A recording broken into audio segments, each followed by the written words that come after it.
Yeah, please move in a little bit so your back is not showing to Prabhupada.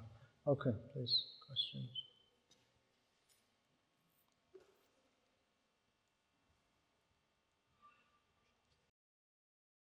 Actually, if you say it in English first, that'll give me a little time to think about it also.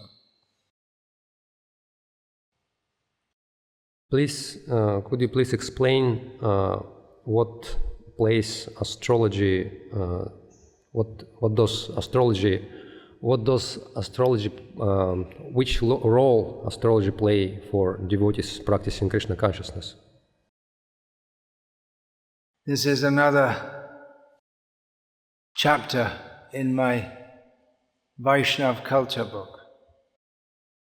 The first book I wrote was at Brahmacharya in Krishna consciousness, because there were so many.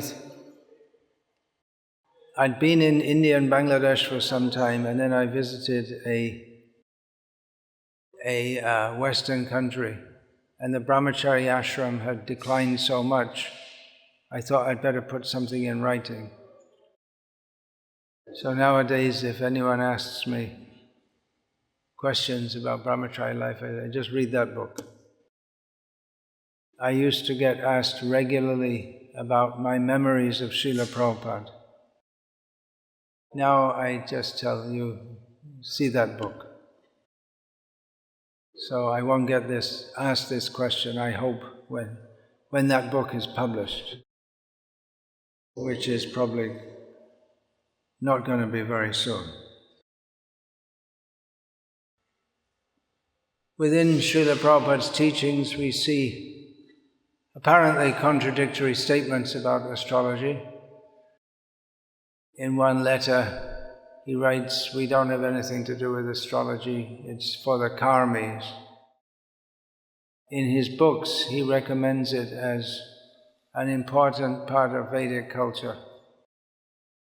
He himself consulted astrologers, especially in the final phase of his sojourn in this world, though it seems he didn't always take them too seriously.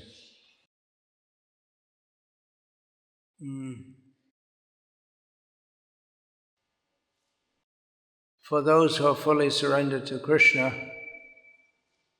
they may not want to consult astrologers.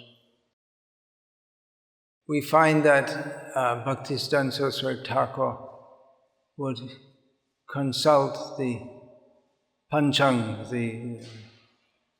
the almanac, that's the word in English, the almanac, for finding the auspicious time to set out on a journey.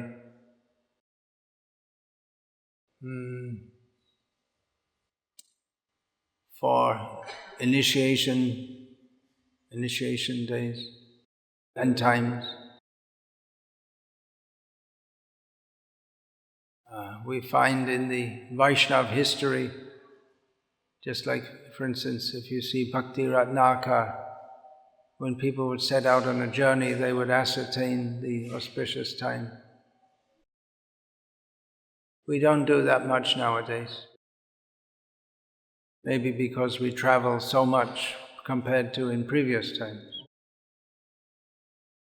And if we have to catch a train, as the English way of expressing goes, or catch a flight, we can't tell the company, adjust your time to the astrologically favorable time. Up to the present time, in India and neighboring countries, marriages, especially among the high-class people, are always adjudicated or seen. First, the astrological chart is seen. Of course, what they call love marriages are also there. But still, overwhelmingly, marriages are arranged. Oh, it's a big topic. But for marriage, if you want to start a business, for important decisions, for grihastas especially, it's a good idea to consult astrology. I believe the ISKCON Sannyas ministry consults the astrological chart of candidates for sannyas. That's a good idea. On the other hand, we don't want our life to be ruled by astrology. It's also important to find a competent astrologer. You can really have a lot of disturbance in your life by getting wrong advice.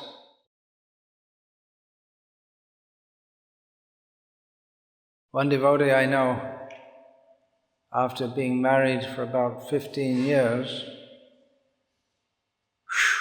what his wife did to him was horrendous.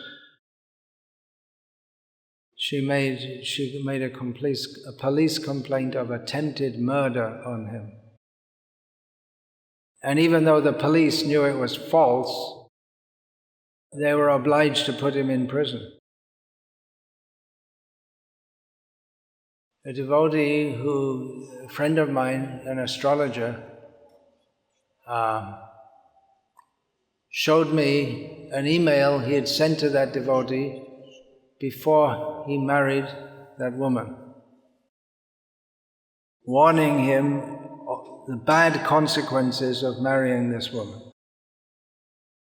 And at the end of the letter he wrote in capital letters, which you don't have in Cyrillic script.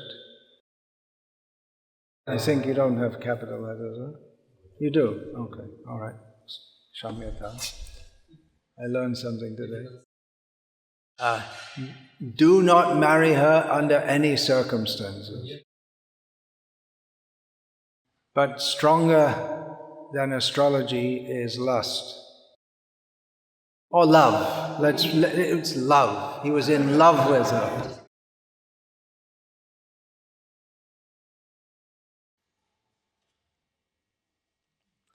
On the other hand, we see that previously, even in the Mleccha countries, such as the one we are presently in, people used to get married,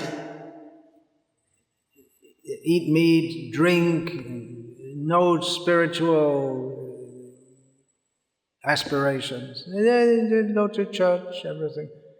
But they'd get Ati Shudras, completely Shudra types.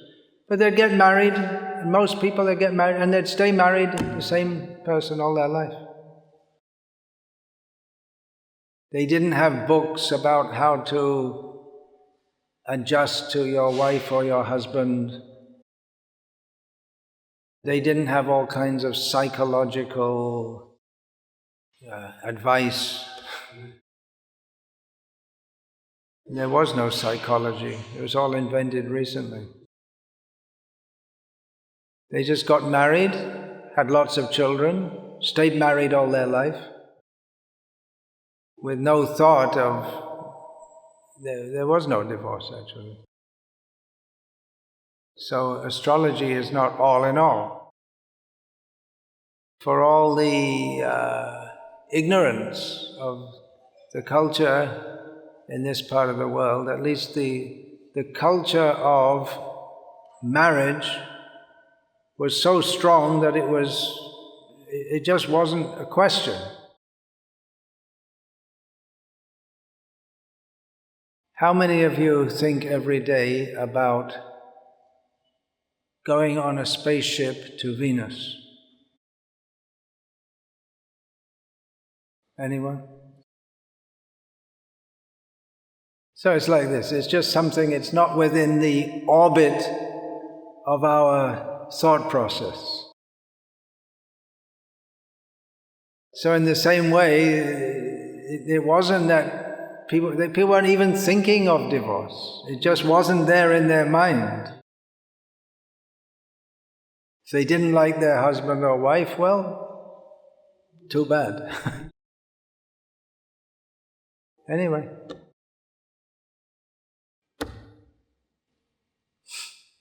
You have to adjust. You adjust.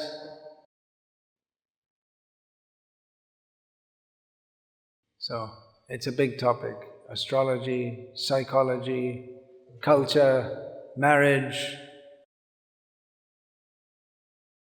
This breaking marriage, that was only for the high-class people in the Western world. So-called high-class, aristocratic people. The infamous example in English history is Henry VIII. Maybe you heard of him. I don't know if you heard of him. He was a very sinful person.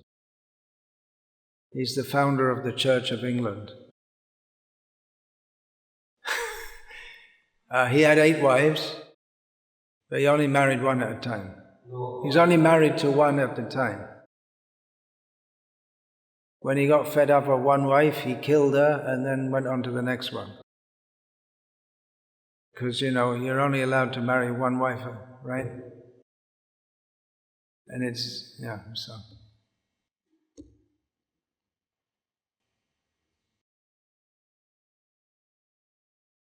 Okay, not recommending it, by the way. It could be misconstrued. It could go out on the internet. Hare Krishna Guru recommends killing your wife.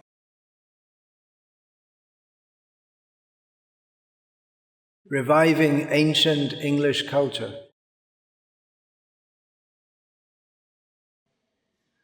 You never know. The internet is a funny thing. I should have consulted an astrologer before saying that. Okay, next. In the time of our festival, many ladies, many Matajis can have critical days, okay, contaminating their bodies. So what to do in this case? To what degree we should limit our participation? I think this question from Mataji. Probably. Participation in the very festival and in performing service for the festival. Should we isolate ourselves from other devotees so that not to contaminate them? What to do if this contamination happens on the day when Mataji gets her initiation and should sit on the yagya? Another frequently asked question, another one for the Vaishnav culture book. In Vedic culture or Hindu culture, this question wouldn't arise. It's just, there's no question. When women are in their monthly period, they're not seen. India is now becoming very advanced. Girls go to school, they go to the office, so people don't observe this so much. But still, it's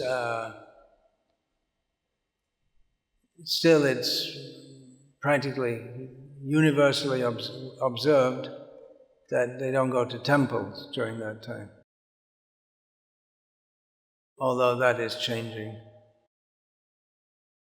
Actually, this thing is it's not only in India. It's in African culture. It was widespread. I don't know if it was ever in the West, but it was widespread. It's a good opportunity for the women to have a few days rest. Especially that time is very difficult for them. In Mayapur, the Western women asked Srila Prabhupada what they should do. Should they go to the temple? No, let me tell you something before that. In the early days, very early days of ISKCON, Srila Prabhupada had a female servant. The husband and wife were serving him. And Srila Prabhupada, I don't know how, but he noticed that she was in her period. So he told her, then you don't come till this is over. And she became upset. So Prabhupada said, oh, okay, you come. The same disciple of Srila Prabhupada was one of those when Srila Prabhupada first gave Brahminical initiation to men only. And he explained in the lecture at that ceremony that men are given Brahminical initiation and women are known as a Brahmani by being married to such a man. But the women felt insulted and they didn't come to the festival, to the ceremony at all. So the next day Srila Prabhupada gave them that initiation. So he made certain allowances because of their feministic ego.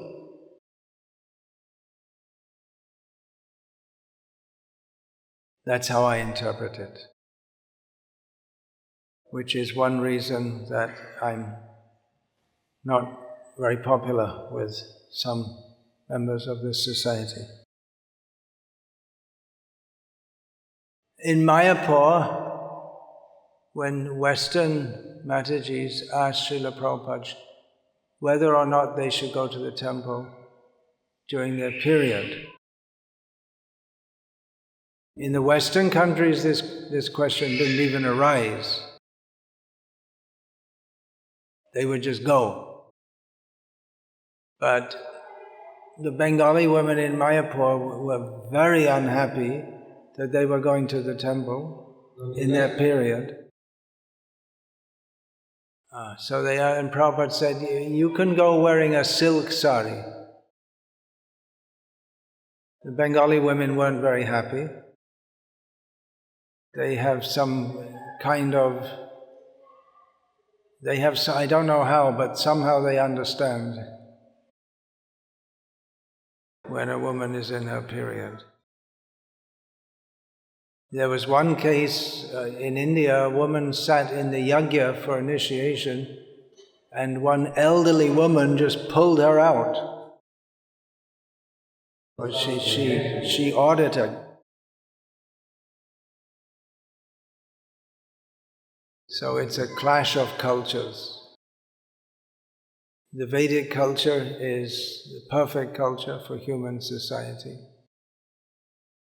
So that's one option. You can wear a silk sari.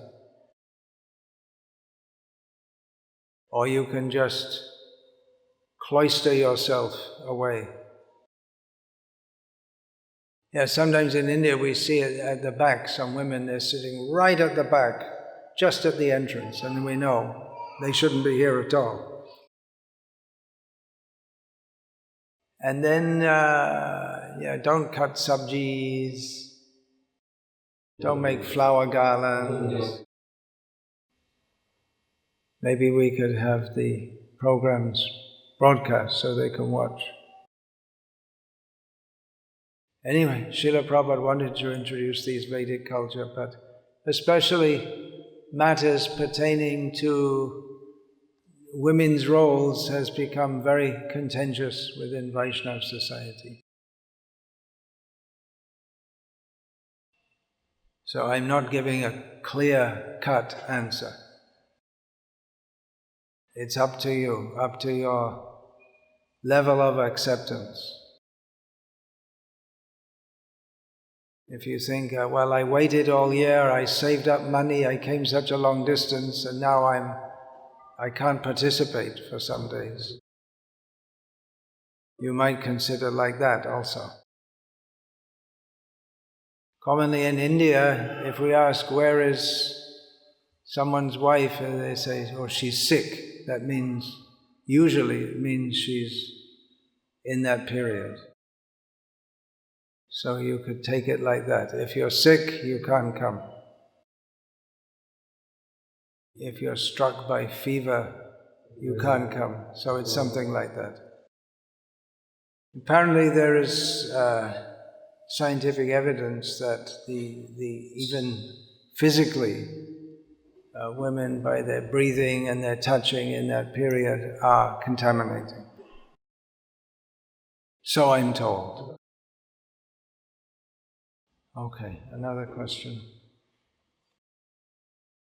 So, in regards to yesterday's question on chanting Hare Krishna is equal to associating with Krishna. So you suggested the one who asked that question to find a reference to analyze this question more elaborately. So the Prabhu found some reference, and he's saying that regarding the chanting Hare Krishna, I have not seen references from Prabhupada, but in context of hearing about Krishna and associating with Krishna, Srila Prabhupada writes, in Bhagavad Gita it is said, Janma karma cha me divyam, the pastimes of the Lord are not material, they are beyond the material ideas, and conditioned souls, they get a great benefit when they listen about the inconceivable activities of the Lord, and by listening these pastimes about the Lord, they are associating with Him. So what's the question?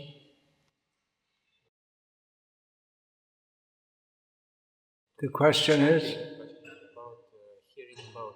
Hearing about Krishna, yeah. So hearing about Krishna is associating with Krishna, but... What is the question?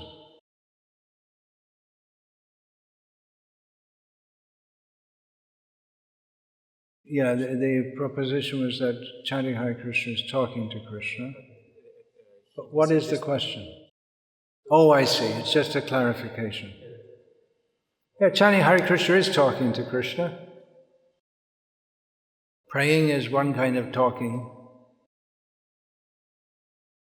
but it's a different kind of talking to having a face-to-face conversation or a friendly conversation. The time will come, Srila Prabhupada said, if we go on practicing Krishna consciousness, the time will come when we can talk face-to-face with Krishna.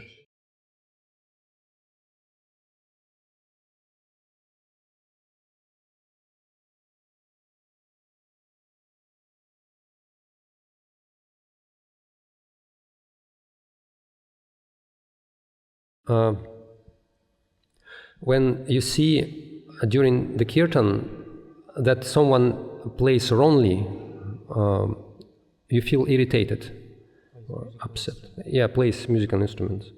So should we show that everything is fine, or we should point to these discrepancies? But in this case, devotee can be upset, can become upset, or we should suppress this in ourselves.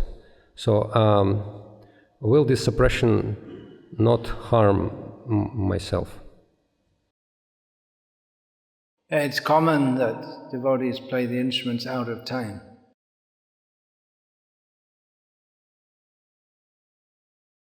Sometimes people are playing the kartals out of time. I just put my hand in between. They might be upset with me, but I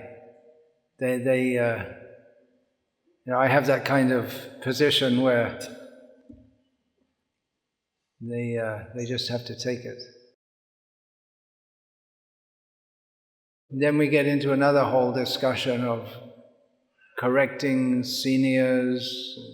It's another whole big discussion. Kirtan is worship of Krishna. So there are certain methods of playing instruments which contribute to the worship, and if it's not done properly, then it's not pleasing to Krishna. You may say, well, I'm doing it with all my heart. Well, you should do it with your intelligence also. If you really have a heart for Krishna, you should learn how to do things properly for Krishna. You might cook a meal for Krishna. The chapatis are burned, the rice is undercooked, there's too much salt in the dal, you put salt in the sweet rice instead of sugar. But I did it with love. You can do it with as much love as you like, but you shouldn't offer that to Krishna. If you don't know how to do something properly and it's to be done for Krishna, take training, be humble. It seems to be a tradition in Russia that the Sri Guru Charana Padma is played out of time, everywhere in Russia. It's a strict rule. You must play, everyone plays out of time.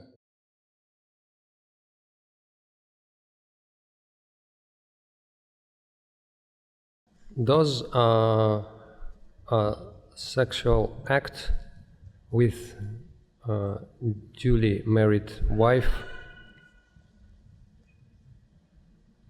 but not for begetting children, does it mean that it is breaking the principle? During the course, the disciple in ISKCON, we are being taught that this act is not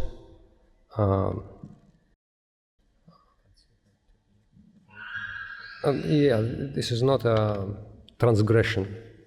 This is not transgression. Yeah. So, and they state that Srila Prabhupada was condescending with his disciples in this Not condescending, that's the wrong word.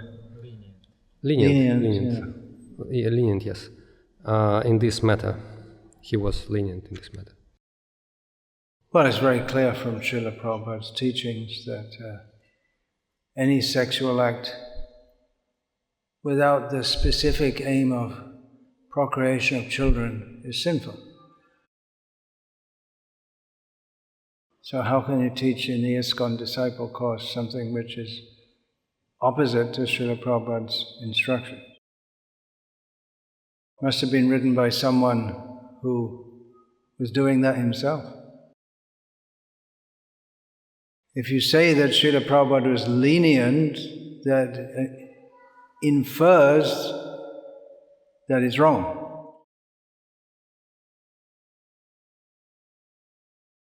It's definitely not as sinful as sexual acts outside of marriage.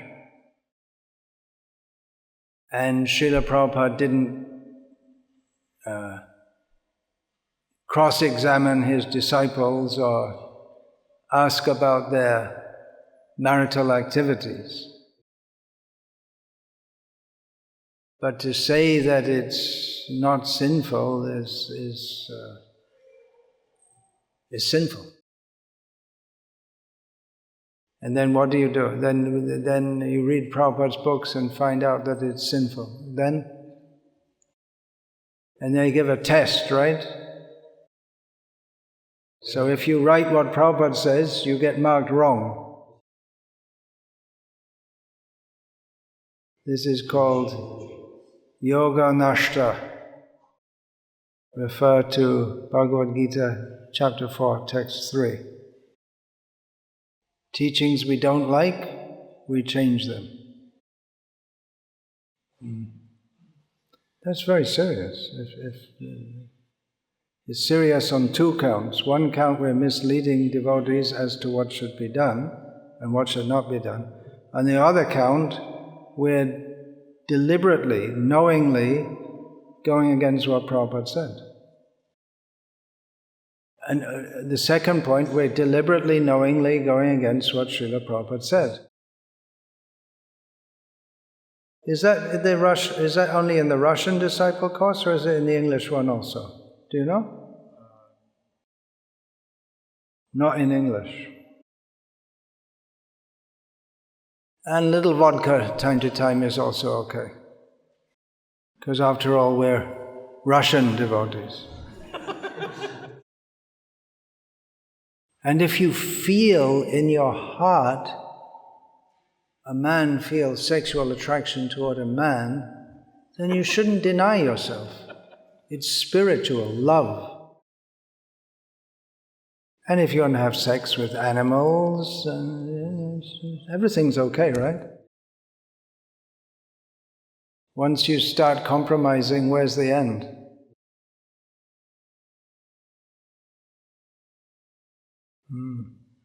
Slippery slope. You must have that saying in Russian also, is it?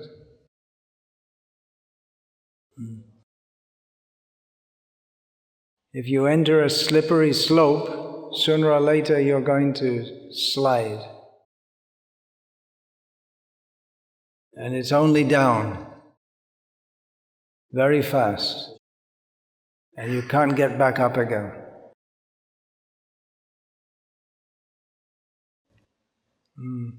The similar, like to this topic, the question is to the similar topic. If husband cannot follow strictly this principle of not illicit sex, does it mean that his wife will not get initiation, never get initiation? I just got a question similar to this from a lady devotee who's supposed to be initiated by myself, not here in Russia, somewhere else. She wrote that, well, I should inform you, I don't think anyone informed you, but I should inform you, that my husband is not a devotee, and he eats meat. He has no problem with my being a devotee, but he wants me to cook meat. So could I still take initiation? And I replied that I can do so, following the example of Srila Prabhupada's sister, who was initiated also by Srila Bhakti Saraswati Thakur. But she was married to a flesh eater. She never ate flesh in her life, but she was obliged to cook for him.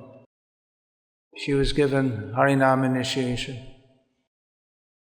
Later, she took the second initiation from one of Srila Prabhupada's godbrothers after Bhakti Saraswati had passed away. So I wrote to this lady devotee, I could initiate you, but you have to look in your own heart and see if you yourself will be satisfied with this. Then she wrote back and said that my husband said to me that I know this initiation is very important for you, so you don't cook meat for me anymore, I'll cook for myself.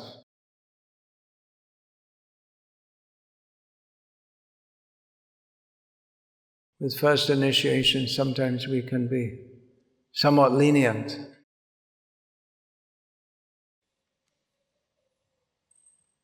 After all, people may be sincere to take to Krishna consciousness, but circumstances militate against them.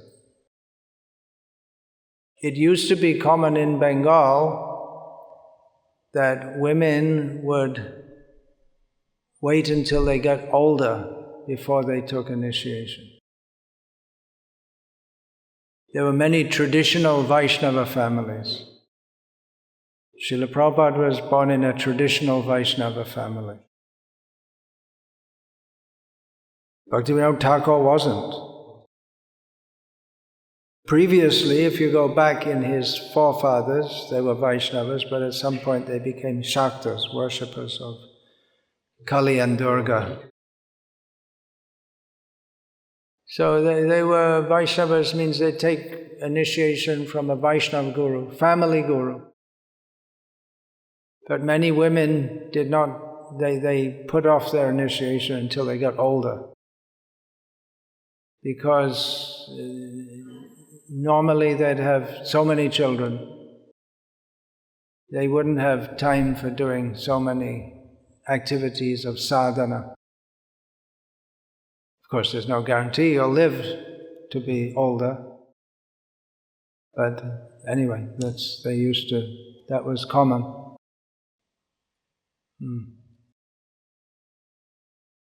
Headache? He has a headache? This boy has a headache? Have a headache? Holding your head like this? Or he's a philosopher, thinking deeply.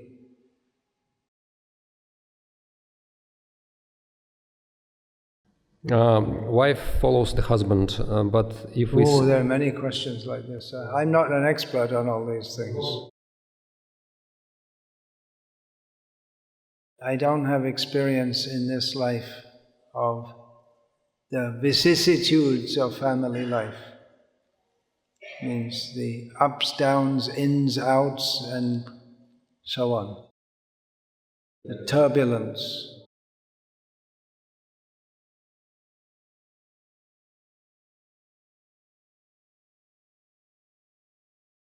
What should I do?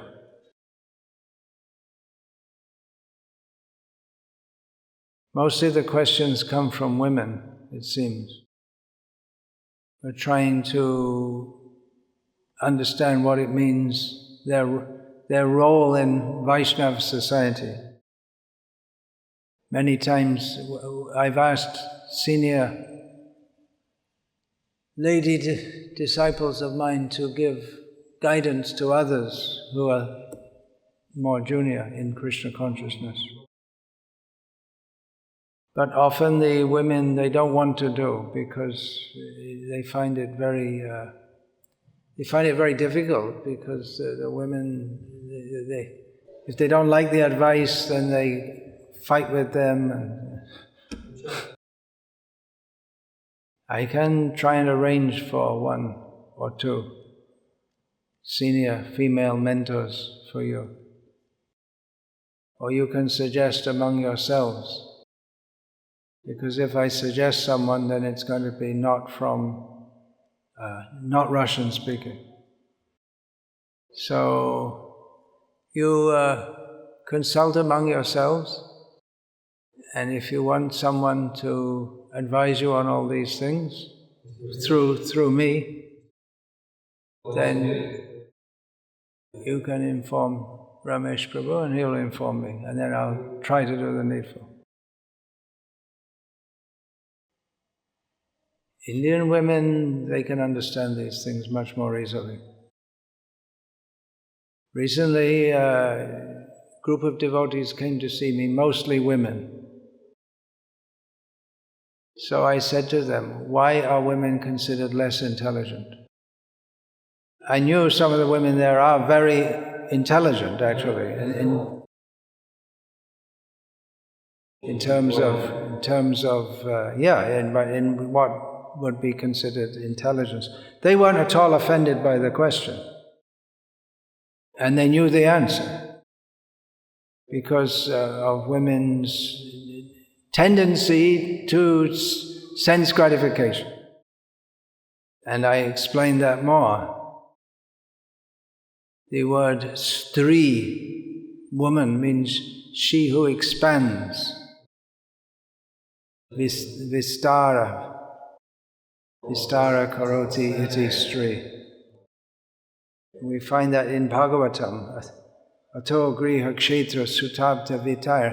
When a man and a woman come together, the man can just live anywhere, lie down on the floor, but when he gets married, he needs a house and some land, then children come, and the whole society, friendship and love syndrome expands. Money is required. Srila Prabhupada once, pointing to the skyscrapers of New York City, said this whole city is built on sex desire. On the other hand, dharmic marriage, religious marriage is required. If you can be a brahmachari all your life, very good. For women, in almost all cases recommended, they should be married. But if a man is not going to be a brahmachari, then he should be a grihastha.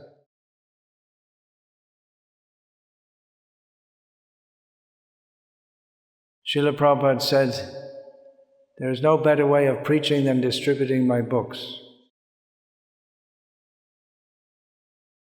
He said, distributing my books and establishing these farms, these two programs can change the face of the earth.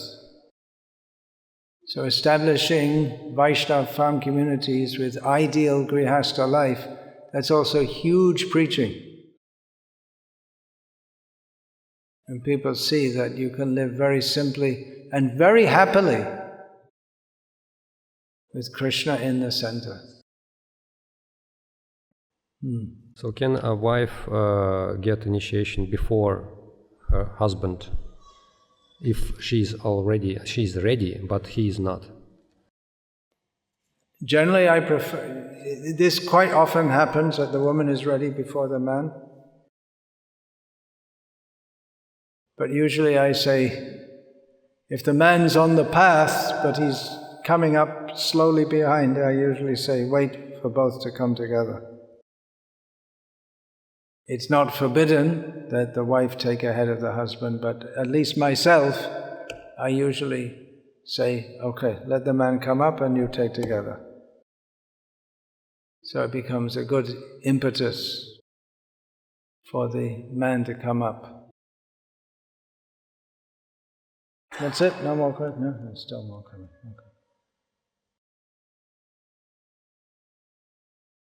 Okay. The question, there are different opinions in regard to falling of Jiva from the spiritual world, whether Jiva fell down from the spiritual world or not. Can you say something in this regard?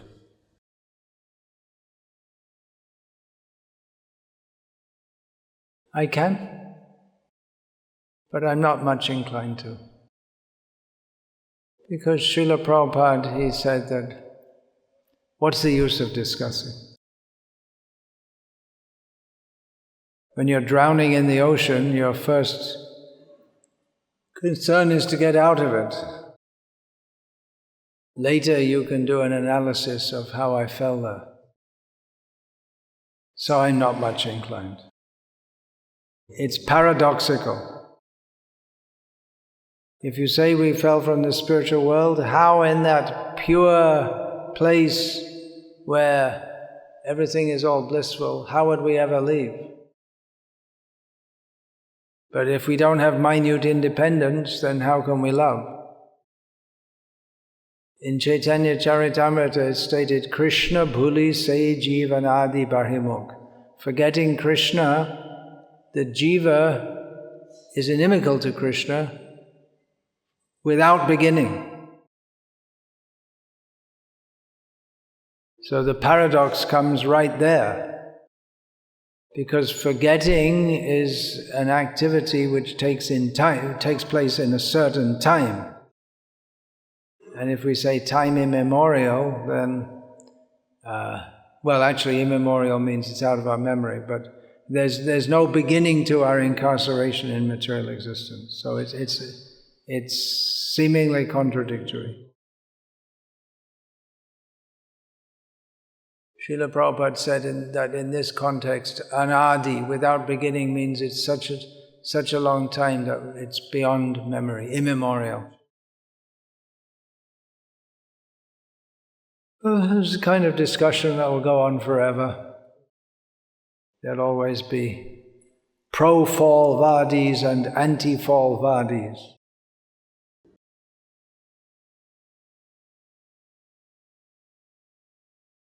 Does Grihastha ashram fall into the category of Nishkam Karma Yoga? Well, if you're really living as an ashram, then minimally it should be Nishkam Karma Yoga. Or better still, it should be Manasa Deho Geho Jokichu Mo Apiluntu Apade Nandakisho. And ideally it should be with everything dedicated to Krishna. Simply to be married doesn't mean you're in Grihastha ashram. You have to follow rules and regulations and have spiritual advancement as your clear goal of life.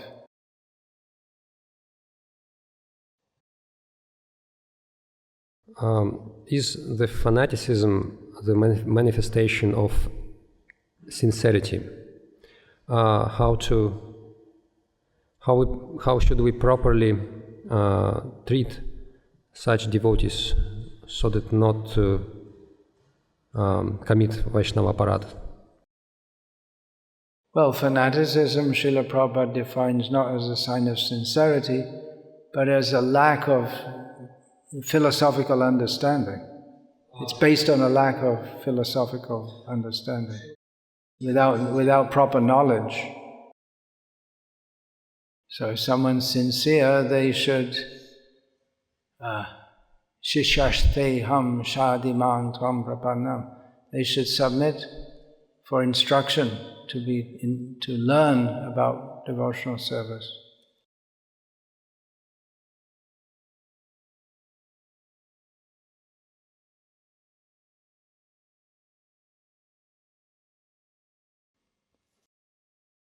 Can you please tell what was the standard of Mangala Arati at the time when you came to Society of Devotees, and how it changed during the time, since that time? Well, the standard given by Srila Prabhupada didn't change. It's just that it's not followed as strictly as it used to be. So then we declare a new standard.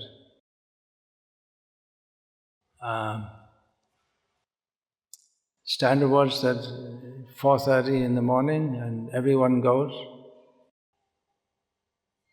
What else do you want to know?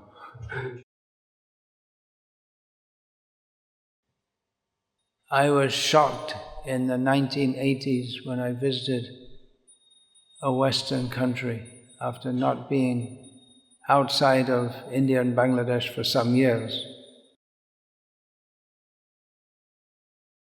And the temple had a temple board for administration.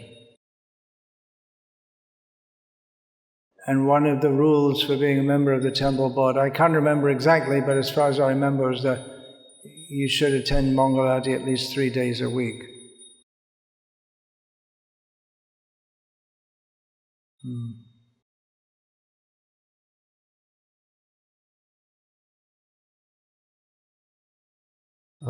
About preaching of principles of Varnashrama, should this preaching be conducted in ISKCON or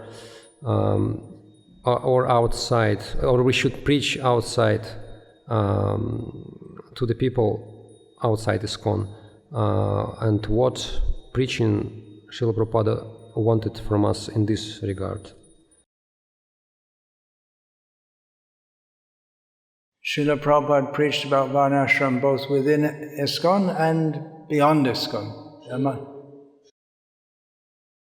There are several farm communities which I oversee, and we find more appreciation from non-devotees than devotees. You can't preach much about it unless you have something to show.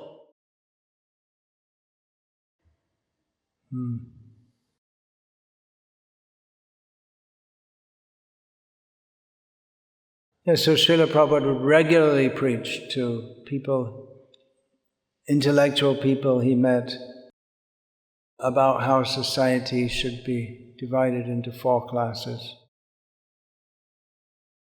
He wrote about it extensively in his Bhaktivedanta purports. He gave a whole talk about it in egalitarian Sweden in a university. The socialistically minded faculty and students weren't very happy with that. So at the end, when there were questions, one man challenged Srila Prabhupada. And he said, "So you think you're a first-class man?"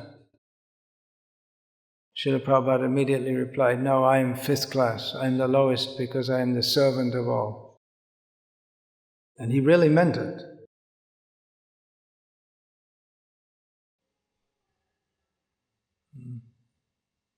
Then? Should a man register his marriage officially, legally, yes, or is it enough to just to perform Vivaha Yagya? As far as I see, a man who registered their marriage legally falls into very dependent position on his wife, and his wife misuses this situation. So, should we register legally our marriage or not? I don't know enough about the social and legal realities in this country to answer that. Sorry.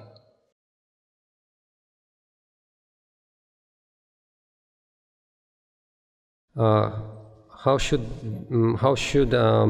teaching of boys in system of Varnashrama be conducted?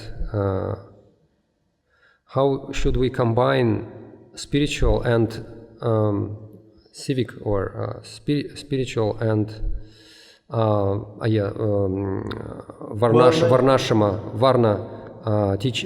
training of the child? How should we combine that? And how we should train boy if there is no Gurukul? How in this case we can organize the training in the best way if there are very few devotees around? These are very big topics. There's no one-line answer. I gave a talk some years ago, I don't know if that's translated in Russian, called Sailing into Uncharted Waters.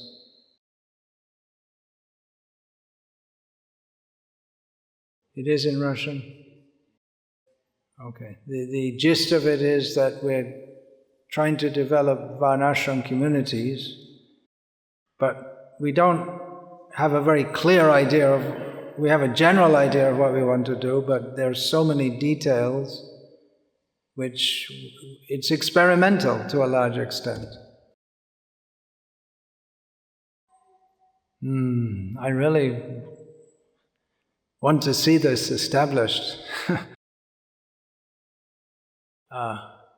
One of my disciples, actually a Shiksha disciple, I didn't initiate him, who has dedicated his life to Srila Prabhupada's Varnashram mission.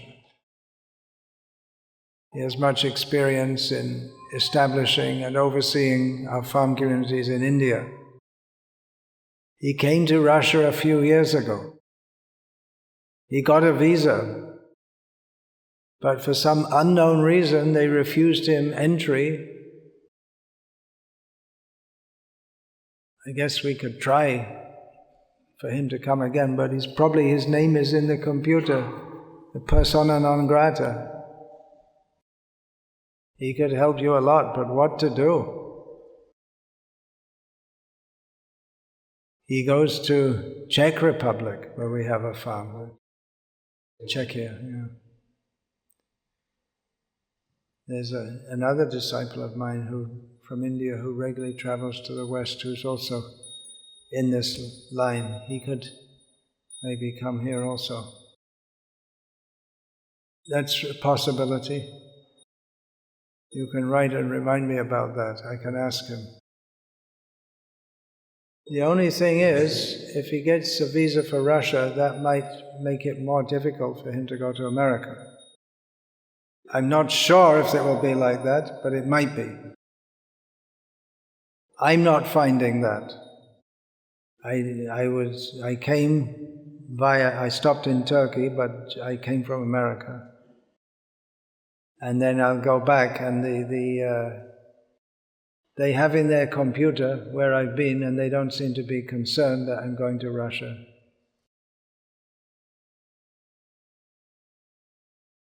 So anyway, we can ask him, because he can spend time, his experience, in many points, many points. Once we start discussing these things, there are so many details. But it is very good to discuss all these things.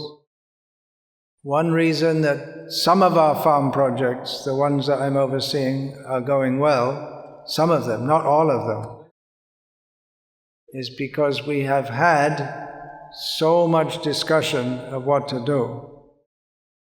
We don't just throw, what's that called, those cards? Tarot cards. We don't do... we discuss thoroughly. And ongoing discussion is required. We're steering a ship in uncharted waters, and we need to adjust. So in summary, I can't answer all these questions, but let's try to send someone who could spend the time with you and discuss all these things with you. And Krishna will give you intelligence, but better than learning from experience is learning from those who have already had the experience. Because it is possible to make major mistakes. Just like in ISKCON, having gurukuls, that we, as a society, we handle that so badly, so extremely badly, that many devotees don't even like the idea of having a gurukul. So we don't want that we have that experience again.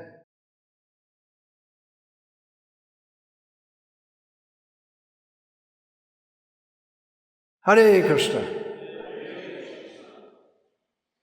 Vancha kalpatarubhyascha kripa sindhubhya evacha patitanam pavanebhyo vaishnavebhyo namo namaha.